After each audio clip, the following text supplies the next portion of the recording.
Hey guys, Sean Bougie, surplusfundsriches.net. We're going to talk about death, how you should research death, and what are some things that you think mean the people are dead, but they're not. A lot of people come to me and say, hey, look, I don't like researching the debt, which takes 15 minutes, and then later finding out the people are dead. And a lot of you guys that partner with us, you said, oh man, how can I figure out if they're dead before I research the debt? I don't want to take the 15 minutes to research the debt if the person's dead. It's a point I want to make before I go into this. It'll take you about 2 minutes to run a search and figure out if the person's dead or not. Using IDI data, microbilt, whatever. It will tell you, it'll literally put a little D for deceased next to their name when you search for them if you get a strong hit or a hard hit against the person associated with that property. What you're not understanding is it'll take you 2 minutes to search that, and in most areas, 8 to 10% is a good percentage as far as how many people have died. Okay, 8 to 10% of the files that you see that are available, someone has died. Now, when you get into higher areas, it can be as high as 15%. So even then, I want you to think about something. At 15%, that's about 1 out of 6, 1 out of 7. 2 minutes to search whether or not they're dead using a skip tracing program instead of starting with the debt first. 1 out of 7 puts you at 14 minutes. It's a wash, guys.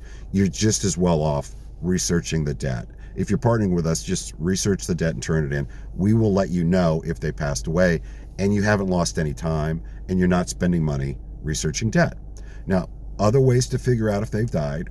First thing I want to say is you cannot look at the case when it says Jeremiah Johnson and or heirs. That does not mean that he died. It means that the bank or the county is covering their tail and saying, look, we're foreclosing on whoever's here. If the guy died, we're still foreclosing on it as the interest that any heirs may have in the property. Does not mean the person's dead. So don't look at and or heirs and assume they're dead. Obviously, you can use skip tracing to see if they died if you'd like to do that first. That's fine. IDI data and microbilt. If you call microbilt.com, talk to Randy Mosteller, tell him Sean Bougie sent you or Greater Good Company, and he'll waive your startup fee. There's other ways to figure out if they're dead. One of them is, and we're teaching you to research debt, right? So when you're researching the debt, look at the year that deed. Look at when the deed when they bought the property, look at the year they bought it. Because you'll see deeds in addition to mortgages, right?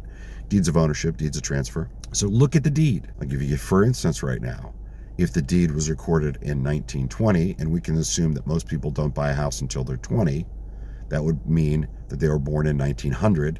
Now it is 2023. 123 years old. I think you'd be the oldest recorded person in the world, if I'm not mistaken. Most people die in their 80s.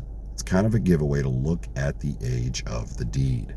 In addition to needing the deed to make the claim in many states, that's another reason why we ask you to give us a copy of the deed. Because we can look at it and go, it was recorded in 1920. They're dead. Okay? Recorded in 1940. They're dead. They're 103 years old. They're dead. Or at least they're not cognitive. They're not there. Okay?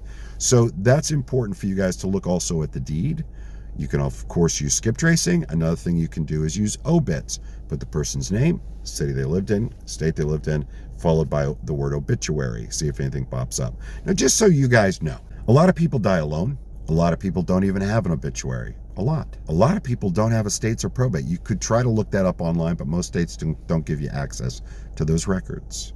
So just so you understand, happens frequently, and it's part of the business, and it's part of the time you're going to invest. A lot of you guys, you're trying to do everything possible, do the what ifs all up front. Just freaking work it.